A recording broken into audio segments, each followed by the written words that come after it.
Ken Schramm joins me this week to discuss which fruits work best in Mead. This is BeerSmith Podcast number 289.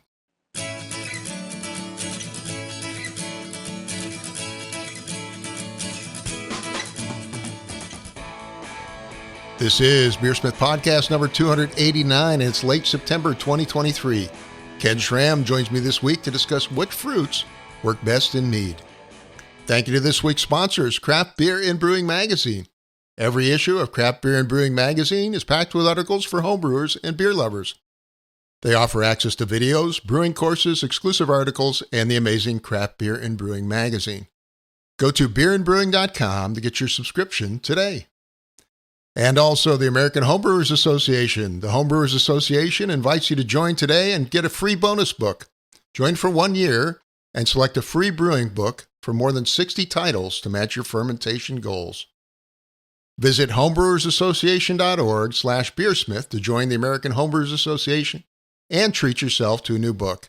Again, that special link is homebrewersassociation.org/beersmith. And BeerSmith Web, the online version of BeerSmith brewing software. BeerSmith for the web lets you design great beer recipes on your tablet or phone. Edit recipes on the go with access to the full suite of recipe building tools as our desktop version. Try BeerSmith Web today by creating a free account at beersmithrecipes.com.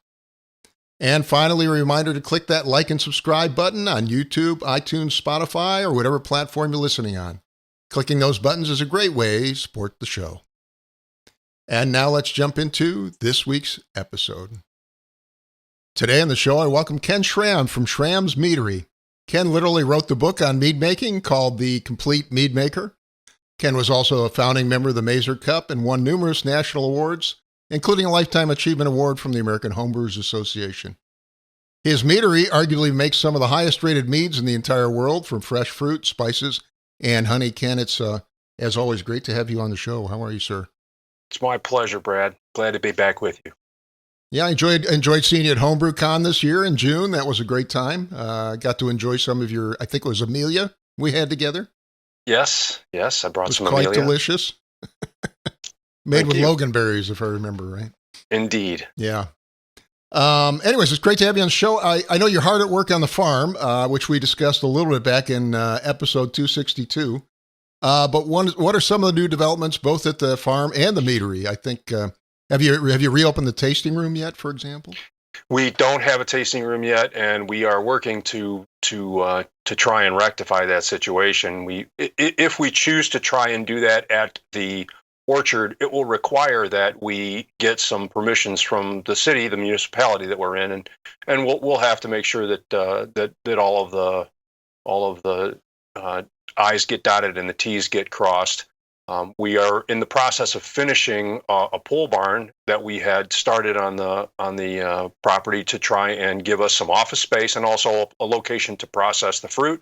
Awesome. That's been trying to do construction during the pandemic has been very much a challenge. Anybody that had a project going during the pandemic knows that it has not been ideal. And we're going to try and get that nailed down. Allison and James have been, they were there again today, all day, working to try and get individual little details that need to get hammered out, taken care of. Our contractor dissolved his business kind of mid-project on us, and so now we have to figure out ways to get that finished ourselves. Wow, that's a challenge. Yeah, and Allison and James have been working very hard to get that taken care of. Sarah's out there too. Sarah's had a spectacular year picking fruit, along with Kristen Deluge, one of our other staff members. We've harvested more fruit from the orchard this year than we've ever had. That's what I was wondering. How was the harvest this year? It's obviously quite good. Well, we were a little bit concerned because we started off with a long period of drought in May and early June, which is incredibly rare for us in Michigan. And normally in May and June, we're getting more than usual monthly rainfall amounts, which then that kind of get peeled back in July and August when we hit the dry season. And this year has been very, very different. We started off with a like a 5-week drought in May and June, which was very unusual, and we were concerned. But we got some rain just when we needed it, not as much as we were hoping for. But we were almost three inches behind, and ended up with a deficit through the early portion of June of about a little more than an inch and a half. But we did end up with a really good crop of red currants, black currants, and our tart cherries. So that's been very positive. And when you start an orchard, there's always a period. Starting an orchard is a long-term, basically loss leader activity. You're gonna go a while with spending and not very much revenue. Right. And that's just how it goes. But the predicted kind of growth rate of our yields has borne out, and so we're very happy that way. We still need to get a lot of plants into the field that we've avoided doing because of deer damage. But we've had a good year this year, and I'm really happy. That's awesome, Ken. Well, today you wanted to talk about which fruits work best in the big fruit meads you make. Can you start with maybe a description of the type of Mellomel's large fruit meads that you're making? Sure. We're making meads with whole fruit, and we use berries and cherries and other fruits that generally have a very high acidity level. Mm-hmm. It's our sense that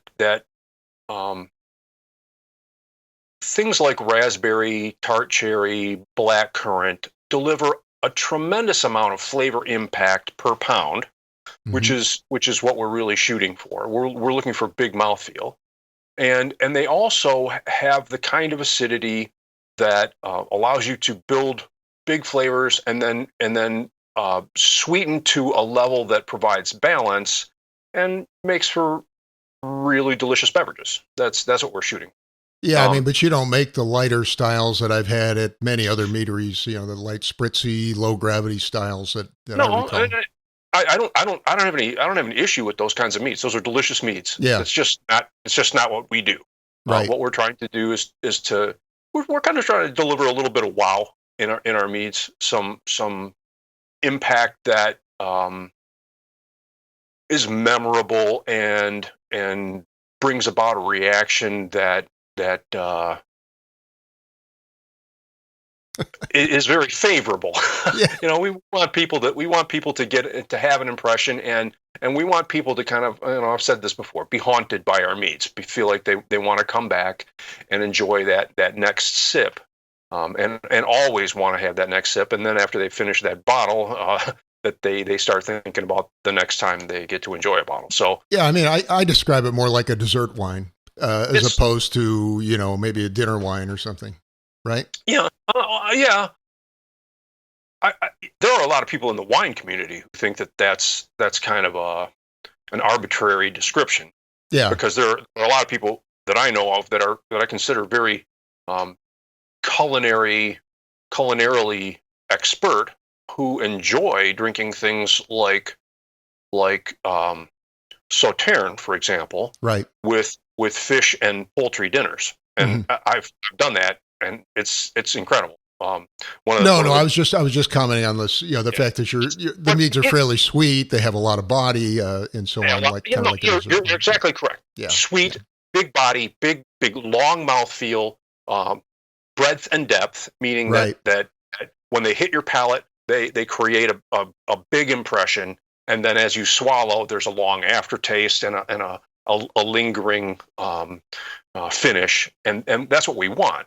Those things, though, as I've said, like our blackberry goes really well with barbecue, and the kind of punch that you get from a whole bunch of fat and smoke and spice on a really nicely put together piece of brisket, for example, mm-hmm. kind of almost.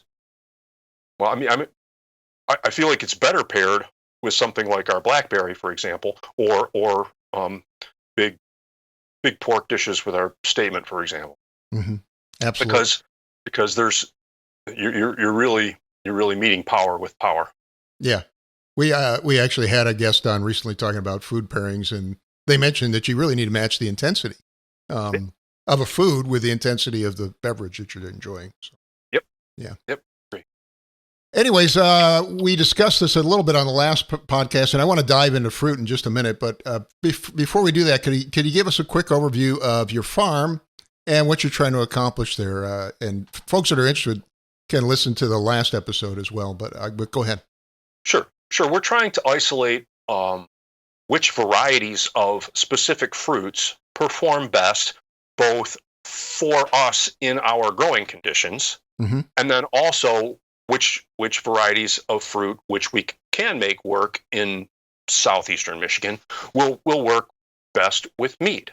How will they hold up to fermentations? How will they deliver the kinds of flavor and aftertaste that we find really enjoyable? We're looking at new things. We want to do like varietal red currants and varietal black currants, and we're also, one of the things we're most excited about this year is we're going to have enough fruit now to try and make some micro batches of like pink champagne currant meads and white currant meads. And those are things that I don't think anyone else has made so far, and they are outrageously delicious fruits. We're hoping that they're going to make outrageously delicious meads. That's what we're going to try and do. We intend to share that kind of knowledge with the mead making community. When there's been no mystery about what a Schramm style mead is, and a number of people have decided that that's the kind of mead that they want to make, and that's great. And our feeling is, well, we'll just keep going to try and really the knowledge that we're trying to gain isn't I don't think it's tremendously eccentric or outrageous, unusual. We're just trying to figure out which fruits work best and how to craft recipes and to learn growing conditions and practices that will make great fruit. So I think this has a parallel maybe to the last, 4,000 or 5,000 years of history with wine, right? We've taken a great deal of effort to find out which grapes work best, right? Well, and hops. I mean, let's be honest. Hops. Well, 500 years of hops, I guess. But yep. Yeah, and Maris Otter, and I mean all this other stuff. We've worked the Czechs with their Moravian malt and their Pilsner Urquell, but they kind of nailed some stuff that we're a few hundred, or at least several decades, several scores of years behind their knowledge level. Awesome.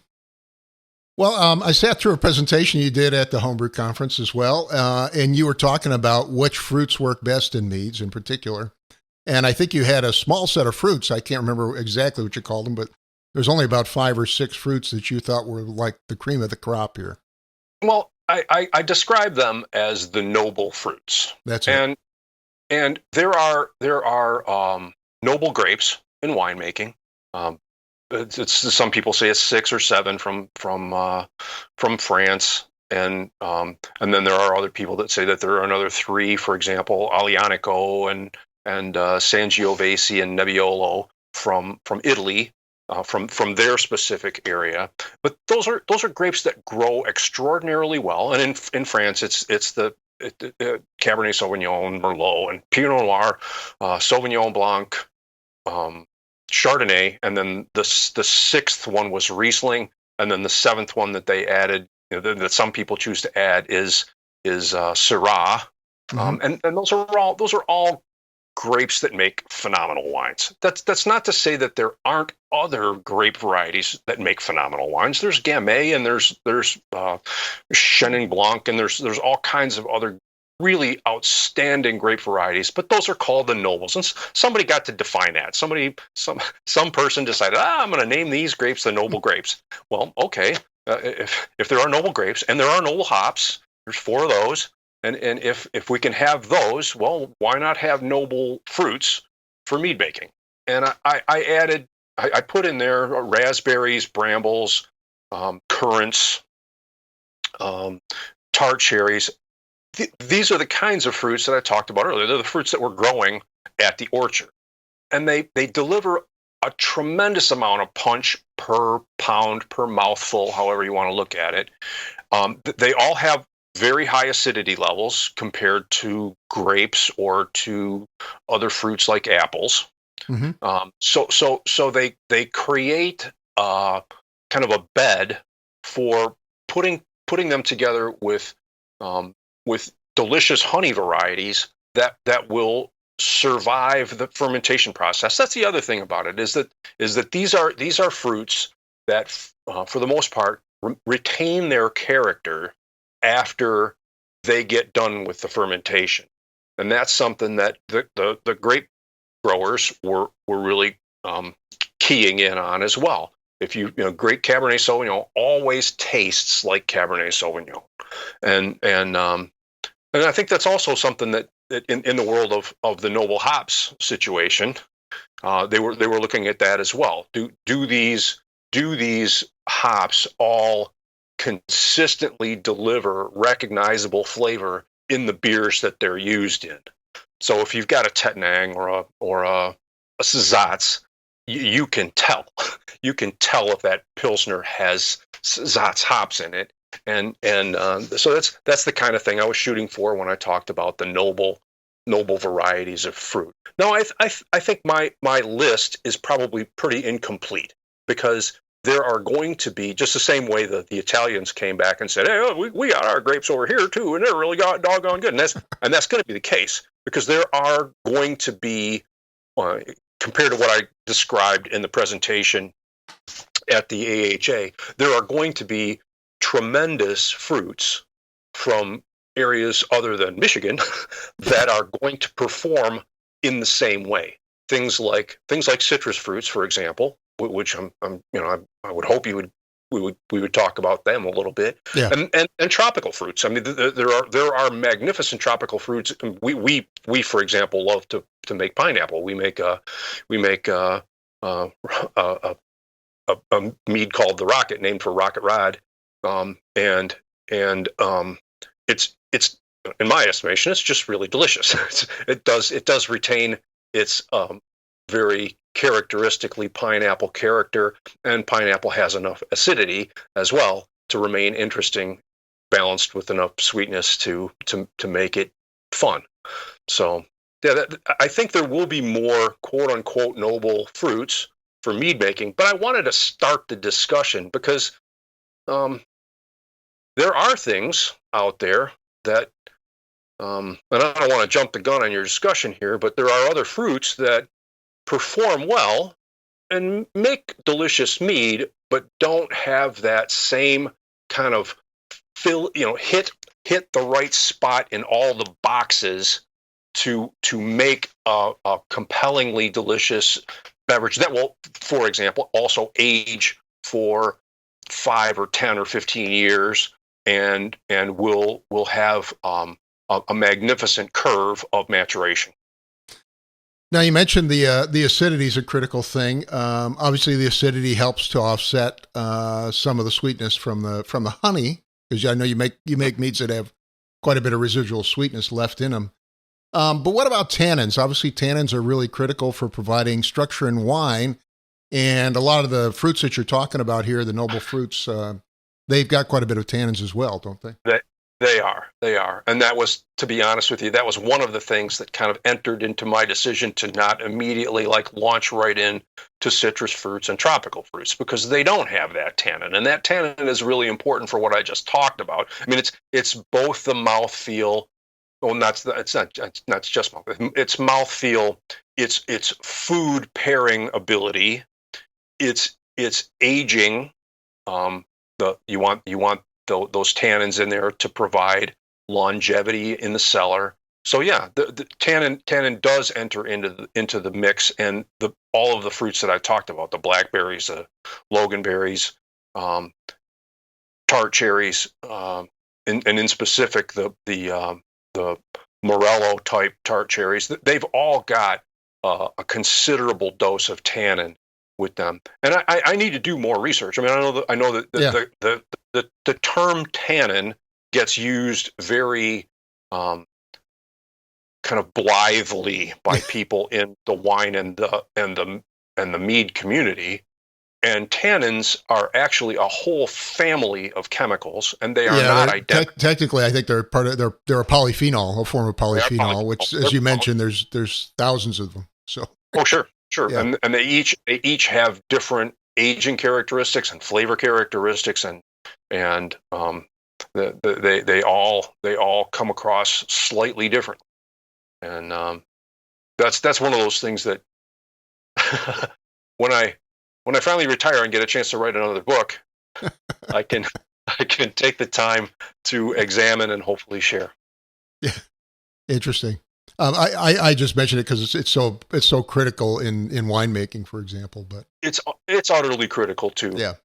For Mead, and Mead has not gotten the kind of food pairing attention that wine has. Yeah. I mean, certainly Mead hasn't gotten the attention that wine has. Period. Yeah. So the notion that the food pairing portion of the program would be any different than anything else is not a mystery. But the reality is that the in-depth understanding of which tannins are there and how they pair, and individual tannins are going to pair differently with different food components, like fat, for example. That's one of the keys to the red wine and red meat pairing. Obviously, yeah. And it's also the differences from grape variety to grape variety also make a difference in whether or not it's going to be better with Italian food that's got ricotta cheese or a steak or a piece of pork. Yeah.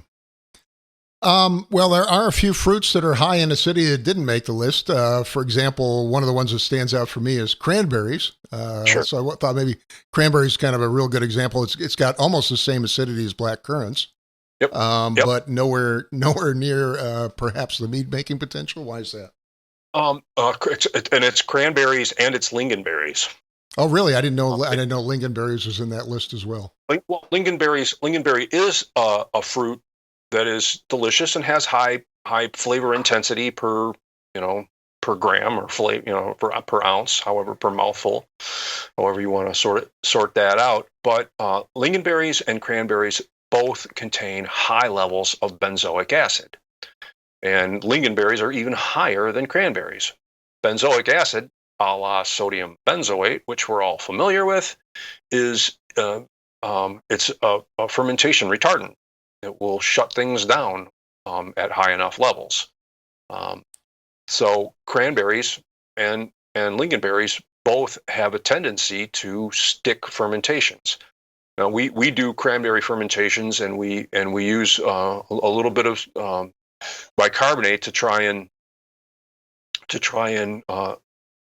soften that benzoic acid interaction, and we can keep the pH up too, right? pH up and just literally, try and get that. And we've also done. There's a multiple pitch technique that you can do, in which the first pitch of yeast that you make absorbs much of the benzoic acid, and then you pitch on top of that again. And if the first pass of yeast has flocked out and pulled some of that sodium benzoate out of solution, mm-hmm. then you can get more fermentation to continue. But we've really never had a cranberry mead go past 8 or 9%. It's not, and so that's the reason. And we did a lingonberry, and it didn't get past 4%. So wow, 4% is not good. No, because these are numbers. Your meads. I think you use the 72B, right? Narbonne yeast. So you're 71B, yeah. Yeah. I'm sorry, 71B. My brain, but I mean that's a 15.2% yeast, right? Where it tops out normally. Oh yeah, I feel like we just had a Spinal Tap moment. Ours goes to 72. Yeah, but no, the 71B can easily. I've known people who have pushed it up to 16, 17, even 18% if you really nutrify it and you give it perfect. Well, I won't say perfect conditions, but conditions that are conducive to alcohol production. Right. So You can nurse it all the way up there, but no, to have a, and we used 71B on the lingonberry. We sent it in for testing. We took after it stopped, and we thought, man, this just didn't do anything. We sent a sample into ETS labs, and the benzoic acid content was just off the charts. wow. So yeah. Wow, you can't put enough bicarbonate in to counteract it, probably, right? No. We blended it. we blended it. So if a 4% versus 15%, big difference. right. Yeah. So what about let's talk about a few more. Another one that Sure. people like to go to is blueberries. But interesting, blueberries don't have a lot of flavor by themselves, right? Well, they are flavorful, and they fresh and unadulterated. They are really delicious, and even baked into a pie, they still taste like blueberries. Yep.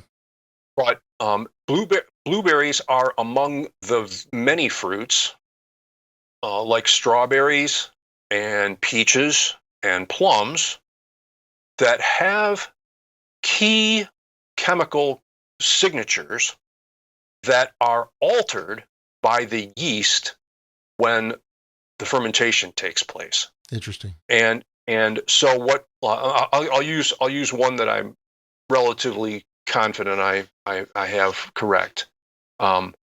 Peaches have a chemical in them called gamma decalactone. It's a very characteristic flavor and aroma chemical, and a lot of those chemicals were really identified by Morton Mildgard when he did his research with the American Society of Brewing Chemists and the International, the IBC as well, that resulted in the beer flavor wheel, Mm-hmm. flavor aroma wheel. And they figured out, which chemical makes you think like methylantranolate makes you think about white or Concord grapes. It's the chemical they use to make Kool-Aid that's grape Kool-Aid. Mm-hmm. And all of these fruits have a chemical like that. It's called the principal peak. If the principal peak gets changed in a way that turns it into another compound during the fermentation process, it's called a de novo fermentation characteristic, then what's recognizably peach may be mostly gone. And that's what happens. You can try and, I mean, this is I don't want to. Well, I'm gonna. I took a look at your questions. I'm jumping forward to the one about peach. It's all good. Good. Well, with peaches, then the home brewer has a real advantage over people like me. I'm supposed to, if I'm following the TTB's instructions here, I'm supposed to put all my fruit in the primary. I'm not supposed to be doing stuff. Or at least we haven't gotten our recipes approved when we said, well, we're just going to throw it in the secondary. And beyond that, there are a lot of complications that occur with a practice like that. If you're trying to accurately hit a known alcohol level that you think is going to provide balance to your product, right, and then you start with this, the math that you've got to do to be able to say, okay, we're going to start here, and then we're going to end primary fermentation here, and then we're going to add this second amount of fruit over here, and we're going to end up at the end all the way down here or over here with this specific profile and this specific alcohol level that's just going to be ideal. And if you're like us, we're not going to have to fine, and we're not going to have to filter, and we're not going to have to back sweeten. That math is really, really difficult. Yeah, it gets complicated. The home brewer at a 5-gallon scale or a 2-gallon scale, whatever, can play with that stuff as much as they want for as long as they want, and they don't have to worry about paying the rent. They don't have to worry about staff costs and whatnot. They can just fiddle until it's exactly like they want it to taste, and then they're done. Mm-hmm. And we don't have that luxury. We really don't. We have things to take. Schedule. Yep. And so that's one of the joys. And if you've got a chemical like gamma decalactone that gets knocked out during the primary fermentation, and then you can add fruit in secondary, and it doesn't necessarily get changed because there's not a whole lot of additional fermentation going on there, well, you can probably get a better, peachier, and the same thing is true with blueberries, plums, and strawberries. You can get a more true to form flavor and aroma than you can just putting all the fruit in the primary and then suffering from the de novo changes that occur to some of those key chemicals. But unfortunately, most of the stone fruits that we're familiar with fall into that category where they don't work great in the primary, right? Certainly not all of them, but plums and peaches are the two that I have had a big issue with. Yeah. I have yet to make a plum mead that I felt was true to form to the exact. I mean, in the same sense that if you taste the statement made with Balaton cherries, you can taste Balaton cherries. Yeah. Same thing with Utopia. It's true to form. It tastes like fermented Balaton cherries, but it tastes like Balaton cherries. Sure. So the same thing does not occur with plums for me. I have yet to have it happen. And we've tried the different yeast strains may do different things as well. You may be able to there may be strains that we can find that don't flip or alter those principal peak chemicals as much as they do. The 71B does, or we've done D47, we've done a whole A05, mm-hmm. 04, and we've tried a whole bunch of different strains to try and get these for example, peaches to come through like they're supposed to, and so far no luck. Oh, good. Have you tried apricots? I've heard that apricots can come through like peaches a little bit. And I think that's a good possibility. And I've had some delicious apricot meads in my day, but none that I've ever made. We don't have any apricots going on the orchard right now. Yeah, I know Michigan's a good place to grow apricots, and perhaps that's something we'll get to. I just wondered because I'd heard some years ago. I guess I'd heard that apricots actually give you more of a peach flavor than the peach does. But yeah, I haven't personally tried it. So, yep. Interesting. What about low acid fruits like apples and pears? Certainly they're used. They are, and I know people who make outstanding stuff from both of them. And we make Apple Reserve, and we make Apple Crisp, and we make Michigan Apple, and I think they're delightful meads. I just don't find them as compelling, maybe. Yeah, I'm not going to say that I don't find them because they're really delicious. Mm-hmm. But if you deliver them most of the meads that we make come pretty close to matching the actual sugar levels that you're going to find in the actual in the fruit when it's fresh. So that Amelia and Balaton cherry and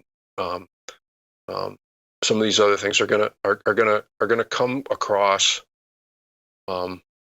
appropriately sweet, like the fruit actually is. Raspberry, blackberry. They're going to deliver. We're going to ferment out the sugar and then put in, replace it with honey. Mm-hmm. If you do that though with the lower acid fruits, they don't retain that zing. They don't have that. And that is a completely taste is in the subjective, mouth, I guess. Totally subjective thing. And we have people who love the meads that we make that don't have as much acidity, and I have no problem with making meads for those people and hoping that they think they're very delicious. And I have no, like I said, I also love to have an apple mead myself on a regular basis, but I don't find them. It's just the same way as with the noble hops and the noble grapes, right? You don't have to use noble hops to make a great beer. The Brits don't have any of the noble hops, yeah, and they make great beer.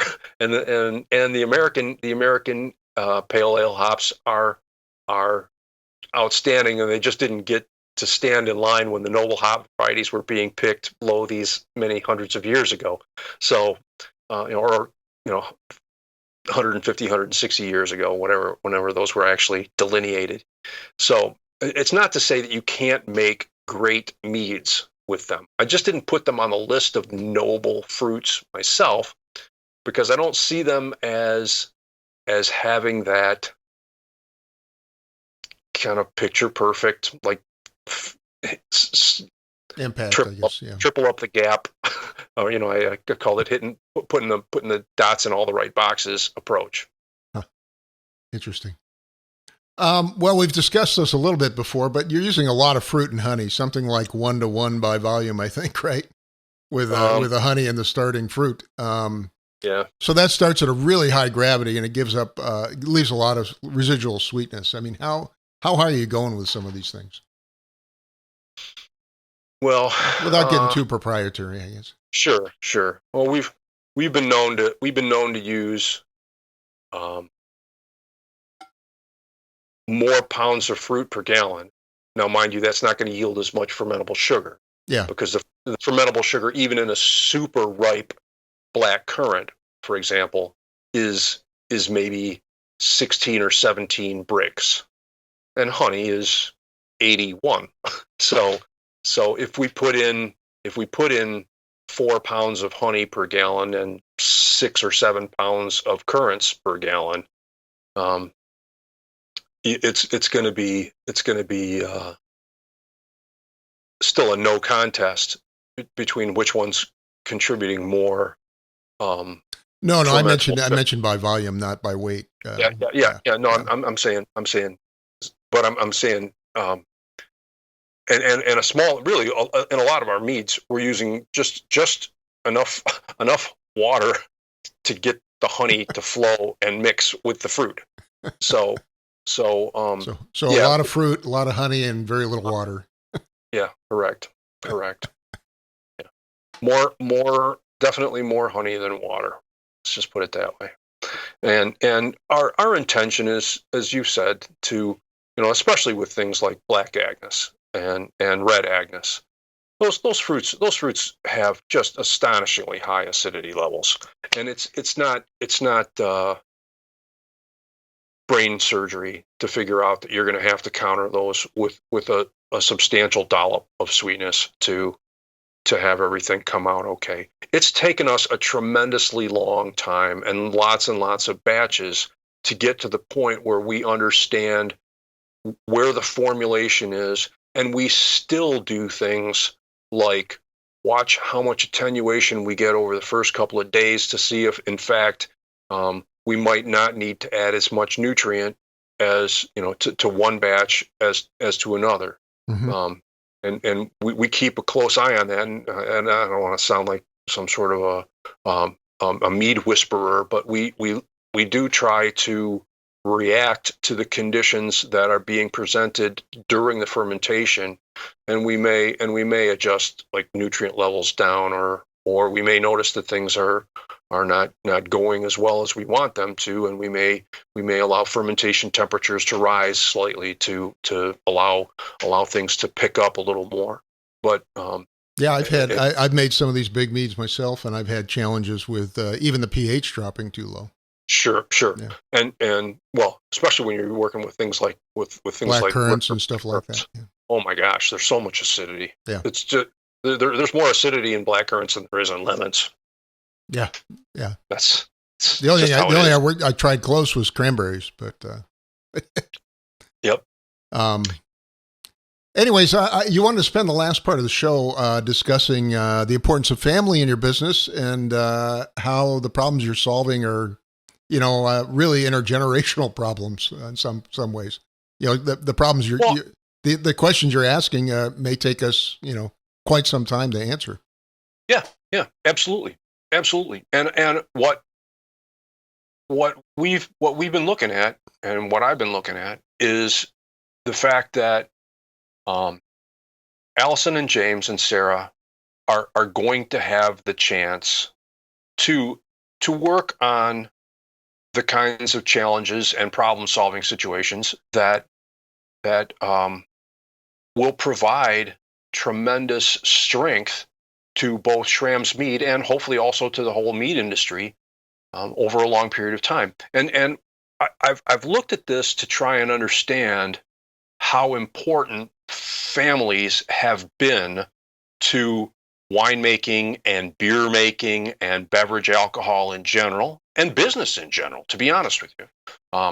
I think that home brewing, for example, is going to benefit or can benefit from family-run businesses and from the kinds of effects that has on a business, as much as manufacturers can. So retail and manufacturing. One of the interesting things I picked up, having interviewed a number of people running, breweries, even larger businesses over in Europe, is at least in Europe, the tax laws are structured such that if you hand a business to a family, in many cases you pay significantly reduced or almost no taxes. Sure. And that's a huge advantage, really, when you think about it. Oh, yeah. Well, I mean, when you think about what's been going on in craft beer, period, right now. Yeah. Right. It is a jolt to the administration of any company to have to deal with the kinds of changes that occur when a sale occurs and an administration changes and everybody gets all stressed out and the whole business ends up having to deal with those ripples through the entire organization. It's a combination of continuity and institutional knowledge that I think creates tremendous advantages. And I looked at well, I started off with Miller, right? Miller was in the Miller family for 111 years. Right. I mean, the Miller family, and as a result, they were able to do all kinds of incredible things and grow continuously, pretty much for almost that entire time, with the exception of Prohibition. But Miller was 111 years. Anheuser-Busch was it was the Anheuser's first, but Adolphus Busch joined Anheuser-Busch, actually married into the family, in 1861, and that family owned that company continuously through to 2008. That's 147 years. Spans almost the entire lifetime of the American lager, adjunct lager style. Interesting. Yeah. Oh, absolutely. I mean, there were three of them that I looked at. I didn't really look. I picked Stroh's too because I have specific examples of how beneficial that was. But Stroh's was in the family for 149 years. So of those three, Stroh's was in the family the longest time. When you think of how that benefited the family, it was tremendous because you end up. I mean, the things that make businesses influential, effective, it comes from scale. When you reach the point at which you can do things like start an incredible lab and then flex it, right? Flex it to do things that you really want to find out. And the Stroh family created a lab. I remember when I talked with them before they closed in downtown Detroit. Mm-hmm. They were analyzing a problem, and they wouldn't tell me what it was, but they were analyzing a problem for Anheuser-Busch, because they had pretty much the best lab in all of American craft lager, or not American macro lager. I just want to mention this briefly, but we had Greg Casey on last episode actually, and he's an expert in American adjunct lager. And he also pointed out that American adjunct lager not only became the most popular style here in the United States, but it literally took over the entire globe. It is the most popular beer style by far worldwide, which is kind of amazing when you think about it. Canada, Southeast Asia, Africa, Japan, South America, everywhere. South America, yeah. But we as homebrewers still take advantage of the beer flavor wheel that came out of Morton Mildgard's work. Mm-hmm. Morton worked for Stroh's. He was the best brewing chemist in their lab. And the fact that the Stroh family was able to say, okay, Morton, we want you to go work with the International Brewing Chemists and the Master Brewers Society of Americas, and we want you to help us standardize beer terminology and flavor expectations. That kind of stuff only happens after a business has stayed in business for a long period of time, built up scale, built up the pad that they need to be able to, and also built up sort of the family attitude that says, these things are important to us, and we're going to make sure that they happen. Mm-hmm. I mean, Allison and I, we butt heads from time to time, right? And it's in any family business, the first generation is the tough one, right? Because that's the one that starts the whole thing off and helps to set the standards for what will happen moving forward. But then the second generation, the third generation relies on what the second generation had, and the first and second generation had worked out as, well, this is what we're going to do, Mm-hmm. right? And so, Allison and I are, and this happens a lot, right? I mean, this happens in family businesses, whether they're retail operations or whether they make woolens. These are challenges that happen. But building that structure and creating that unified set of expectations creates the blueprint for how you move forward, and then build this business, that then can go on and do things. I mean, in wine, it's even worse. I mean, in wine, it's just incredible. Baron Ricasoli has been in business in the wine business as one family since the 1100s. Wow. Yeah, and when you think about how the whole structure of the wine industry and the wine market and wine appreciation and wine spots and all of the things that make wine a successful portion of the beverage alcohol business, those have all benefited from that kind. The other group, in addition to families, and James and Allison and Sarah are working to help us put together things that we can hopefully pass on and will move forward in our family. Mm-hmm. But the other institutional group that has done this for beverage alcohol is abbeys, monasteries. Monasteries have created the same. It's a different family, right? It's a family of monks that then though have the opportunity to have longevity in the staff and continuity and building of the institutional knowledge and the path and also then never the jolt of, oh, well, someone else is going to own this next week. Yeah. No, someone else is going to own something else, but we got this, right? Awesome. West Flatern is, you work for West Flatern, it's West Flatern, it's just going to be West Flatern. You may not be born into the family, but once you get into the family, you're in the family. Yeah. And that kind of continuity creates wonderful. I mean, opportunities, maybe expectations. Well, yeah. Expectations of quality.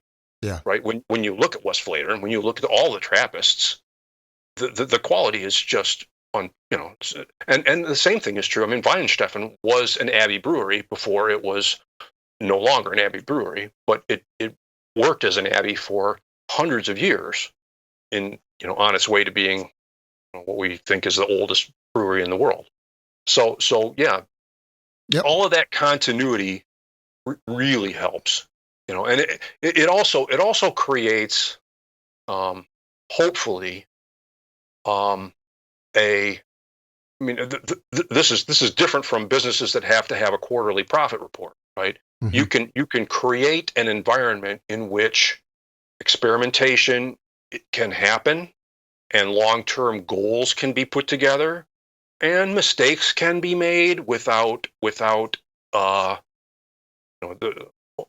people hovering over you and pointing fingers and just continuously having that next quarterly report to worry about. You can decide that we're going to have this long-term goal, especially for those wineries, right? Plant a new vineyard, and do that with the security of knowing that hopefully Dad will be there to help, and Dad understands that we're in this for the long term. Mm-hmm. Well, Ken, we only got a couple minutes left, but I wanted to give you a chance. Another thing you wanted to talk about, I know, was how mead making and brewing really are team sports.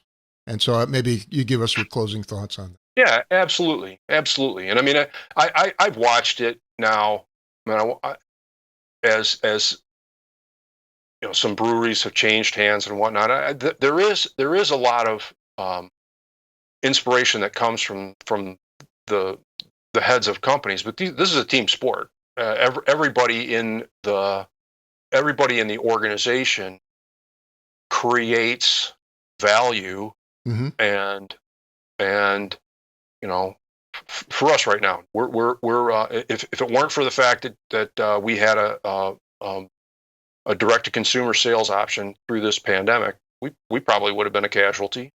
Yeah. But James and Allison, and mostly James, worked to get that thing going, and you know, Sarah's over working on an orchard, and it really it's no fun to go into a greenhouse and water the plants on a day when it's 94 degrees outside and it's even hotter in the greenhouse. But it is a team effort. Mm-hmm.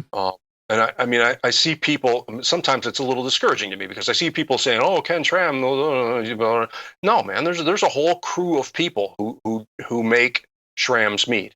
Ken Schramm does do a few of these meads by himself, but it's a staggeringly small number.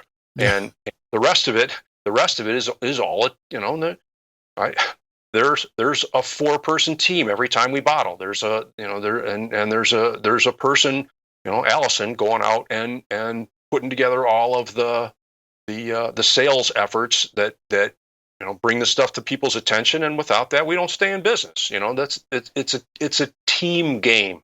And I think that it's easy, and I think people do it. People want to have heroes. People want to have icons, mm-hmm. but nobody does this by themselves. Right. Well, Ken, unfortunately, we are running low on time, but I wanted to thank you once again for coming on the show. It's always great to see you and great to talk with you. Well, I've really enjoyed it, Brad, and hopefully I didn't waste anyone's time. No, of course not. My guest today was Ken Schramm. He's the founder of Schramm's Meadery near Detroit and author of the book, The Complete Mead Maker. Thank you again, Ken. My pleasure. A big thank you to Ken Schramm for joining me this week. Thanks also to Craft Beer and Brewing Magazine. They offer access to videos, brewing courses, exclusive articles, and the amazing Craft Beer and Brewing Magazine. Go to beerandbrewing.com to get your subscription today.